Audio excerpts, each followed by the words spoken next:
جو ہے وہ خا تک ہو گیا تھا۔ آگے ہم پڑھتے ہیں دال ذال، تا اور دال جو ہے وہ ایک ہی جگہ سے ادا ہوں گے۔ تا پر ہم کیا کرتے ہیں، اپنی زبان کی نوک جو ہے اوپر والے سامنے جو دو دانت ہیں ان کی جڑ کے ساتھ لگاتے ہیں، تھوڑا سا مسکرا کے، تا،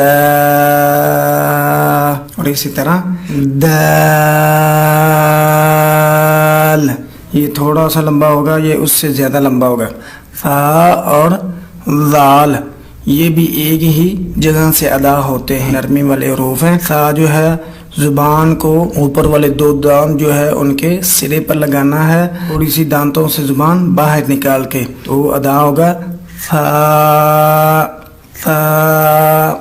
اسی طرح یہ ادا ہوگا ذال ذال را۔ الف ساتھ ہے، الف جس کے ساتھ ہو اس کو تھوڑا سا لمبا کریں گے، کچھ کر دیتے ہیں را، ایسا نہیں کرنا، را تھوڑا سا لمبا، را اور تھوڑا سا اوپر اٹھا کے پر کر کے موٹا کر کے را۔ اس پر ہم نکالیں گے سیٹی،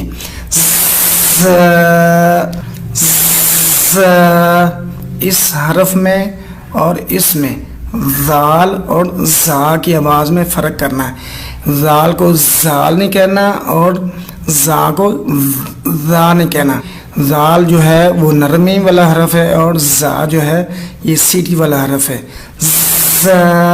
پھر پڑھیں گے دال ذال را زا۔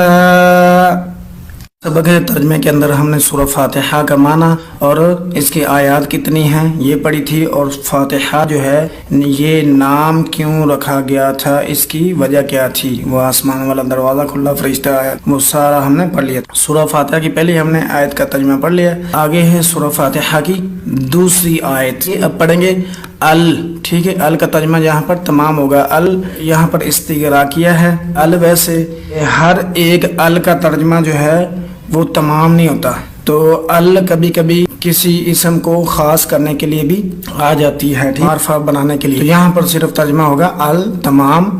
حمد ہا میم، آپ نے حرف کو دیکھنا ہے، اس میں سے حرف اصل نکالنے ہیں، ہا میم دال، تو آپ کو ترجمہ تقریباً آتا ہوگا۔ وجہ کیا ہے کہ قرآن مجید کے تقریباً 80,000 جو ہے وہ حرف ہے، اسم فعل سارے حرف ملا کے 80,000 بنتے ہیں، اور یہ جو ہے اگر ان کا تکرار ختم کیا جائے تو جو بار بار آتے ہیں ان کو صرف ایک مرتبہ کر دیا جائے تو وہ صرف اور صرف 2,000 بن جاتے ہیں۔ تو قرآن مجید کے اندر جتنے حروف استعمال ہوئے ہیں اسم فعل حرف جو ہیں وہ ٹوٹلی 2,000 حروف ہیں، اور ان 2,000 میں سے کچھ ایسے ہیں جو ہماری اردو زبان میں استعمال ہوتے ہیں، وہ 500 ہیں ہماری اردو زبان میں 500۔ جیسے رب جو ہے یہ ہماری اردو زبان میں بھی استعمال ہوتا ہے، یوم بھی کبھی کبھی اردو زبان میں استعمال ہو جاتا ہے، یوم آزادی ہم کہہ دیتے ہیں۔ مالک جو ہے یہ بھی اردو زبان میں استعمال ہو جاتا ہے، تو کچھ ایسی چیزیں جو اردو زبان میں استعمال ہو جاتی ہیں، تو اردو زبان میں جو استعمال ہوتی ہیں وہ 500 ہیں، باقی 1500 جو ہیں وہ ہم نے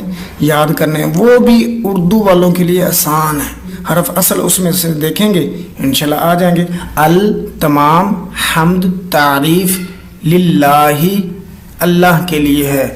جب شروع میں لام آ جائے، جب شروع میں لام آ جائے تو اس کا ترجمہ ہوتا ہے کے لیے، واسطے، کا کے کی بھی ہو سکتا ہے، تو اللہ کا ترجمہ اللہ ہے، پہلے لام کا ترجمہ نہیں کریں گے، پہلے اس کے بعد والا کریں گے، للہ اللہ کے لیے ہیں۔ التمام حمد تعریف للہ اللہ کے لیے ہیں، رب جو پالنے والا ہے، رب بھی جو پالنے والا ہے، آپ جو رب بھی کر سکتے ہیں، جو رب ہے تمام، التمام، عالمین، عین لام میم، یہاں پر عالمین، لام کے اوپر آئیے زبر، لام کے اوپر آئیے زبر، تو اس کا ترجمہ ہوگا عالم یعنی جہان، کیا ہوگا جہان۔